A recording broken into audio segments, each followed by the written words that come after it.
Hello everybody, haven't made a video in a while. I'm seeing that other people are though, so that's not too much of an excuse. It's just more that most of my deck lists are from IRL experiences rather than online or playtesting with friends.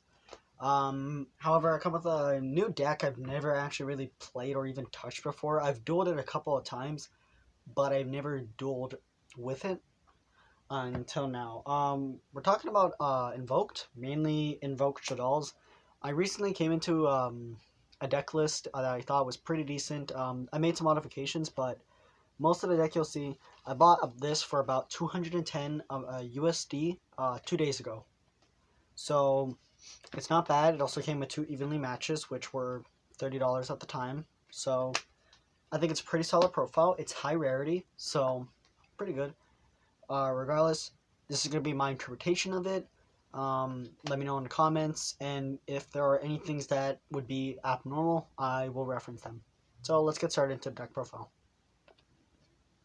Apologize for this bad transition. This is actually a different phone recording, so excuse it. But starting off, obvious, 3 Alistair the Invoker, 2 Shaddoll Beast, 2 Squad Mata, 2 Wendy. I know some people play 3. I don't play 3 because 1, I see more as Invoked over Shaddoll.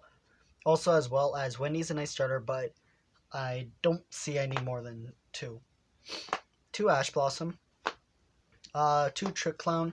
I don't play Damage Juggler because 1, I actually haven't had a chance to get one with Corona going on.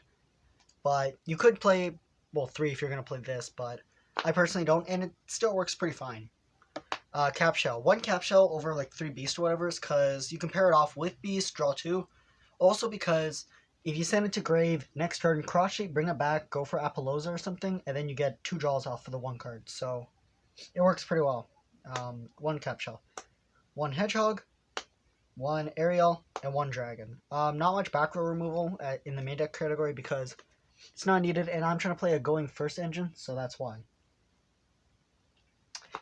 3 Magical Meltdown, kind of obvious. 3 Super Poly. In the extra deck, we don't play a lot of Super Poly targets, but it's mainly for this because we can use our opponent's monsters too. So, like, even if you just really wanted to test it and just Alistair Super Poly pass, you could. 3 Allure Darkness. Regardless of how many darks we have, this is still a very powerful card because it does kickstart some things, and it's also just a little consistency boost. And Alistair himself is a dark. 2 Invocations, not 3 because I don't have another copy, but I think you should run 3. But the reason why 2 is okay is because you can also like Invoker of Madness, search it, and etc. 2 Shaddoll Fusion and 2 L Shaddoll Fusion. Like I said, it's more Invoked than Shaddoll, so that's why. Call by the Grave at 2 because it's a very good card. Terraforming at 1 because it's a louder one, and 1 Foolish Burial. Our trap card lineup is 3 Infinite Impermanence and 1 Rare Shaddoll Incarnation. It's pretty consistent, so I can run hand traps. Extra deck going on to, we have 1 Apollosa, because it's kind of easy to link line when you do cross sheep. Invoker of Madness. Verde Anaconda, because it without filling up the main deck with junk for Shaddoll, Verde Anaconda can actually basically just mill Shaddoll Fusion and just work with there, so not bad. Cross sheep, Almirage, and Secure Gardener, because this becomes a 1-card Makaba. Speaking of which, Makaba, the Earthman, Purgatrio, Regin, and Keliga. Not much to be said, just 1 of each because that's all that's needed. 1 Construct, 1 of this guy, which is the new one from the structure deck, and 1 Winda. And then a Starving Venom.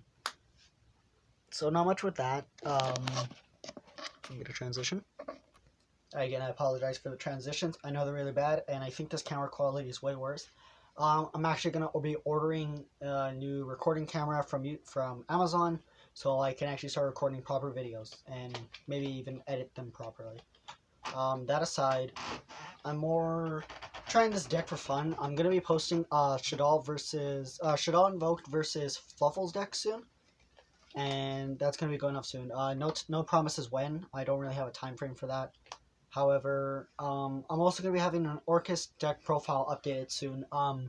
Pre-Gursu, but I'll be saying what I'm going to take out for Gursu. So let's keep that in mind and let's have some fun with that.